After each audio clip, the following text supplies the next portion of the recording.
tweet shrink, I'm sorry, and you see it chunk 3 words. It chunk showing, to, and I think it did something to I'm not sure. And then over here you could translate your tweets, so let's do hello and let's do something simple like Spanish.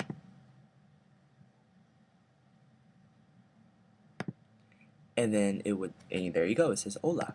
Let's do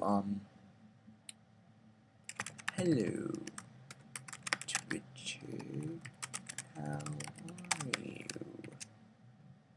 And then you could just click space and it should translate. Okay, it's waiting. Hola Twitter, ¿cómo estás? You see, so it's a nice little thing to have. And then over here is recent hashtags, where I'm not really I haven't really used that feature yet. But yeah, these are the recent hashtags that, oh, okay, now I get it. This is actually my first time doing the recent hashtags one, but as you can see, it's the recent hashtags that I've used. I guess it's the ones that I've used this week. So Father's Day, when it was Father's Day. KKTM, there was another thing on Twitter that people were doing. Vuvuzelas, those things at the World Cup. The annoying sound, CNN, Larry King. So you get it. Over here is where you get to schedule update. So let's say you want to do a Happy New Year's. Let's pretend it's New Year's Eve, and then you want to make it so automatically come out on New Year's Day. Well, for one, I do have a TweetDeck account, but I just didn't sign in with it yet because I just downloaded TweetDeck about a month ago, I think. So I'm gonna but if you would get, but I did use this when I did sign in, and mainly it's just gonna ask you for a date and time, and I think it asks you for a time from what I remember, and then you can just automatically update it. So yeah, let's go back into the column. So these are all your friends. If you go over their picture, you're able to reply, send a direct message, a DM, as it's called. You can retweet that person's tweet with the arrow pointing to the right, and then here is other actions that you could do. Same with mentions. If you're ever mentioned, like over here I was mentioned by People Browser, Zachary3974, Roberto Hoyos, underscore spell, which is like a tweet spell type thing, Twitter type spelling correction type thing, and other users. So whenever you mention, you could do the same thing.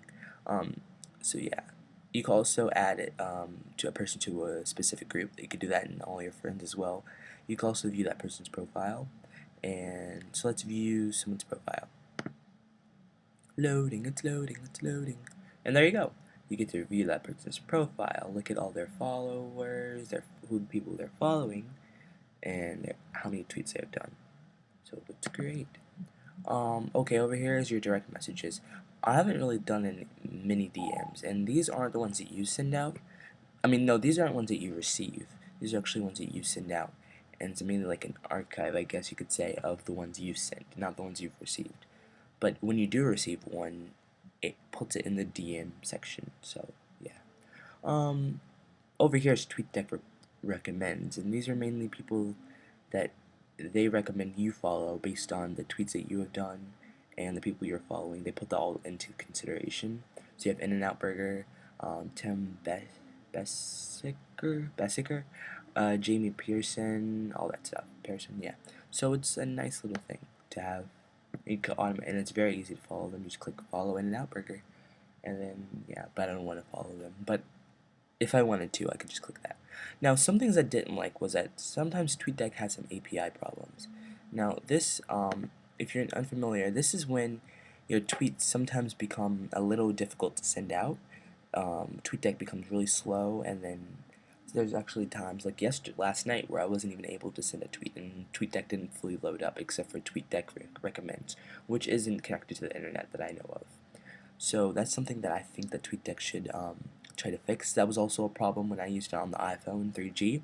Sometimes I wasn't able to send out a tweet, so it wasn't an internet problem. It was mainly a TweetDeck problem. Other than that, I couldn't really find much of a problem with TweetDeck. TweetDeck is a really nice client to use for Twitter. I will be doing some more Twitter client reviews sometime later this month or around this summer. So please subscribe to keep up with those. Thanks for watching.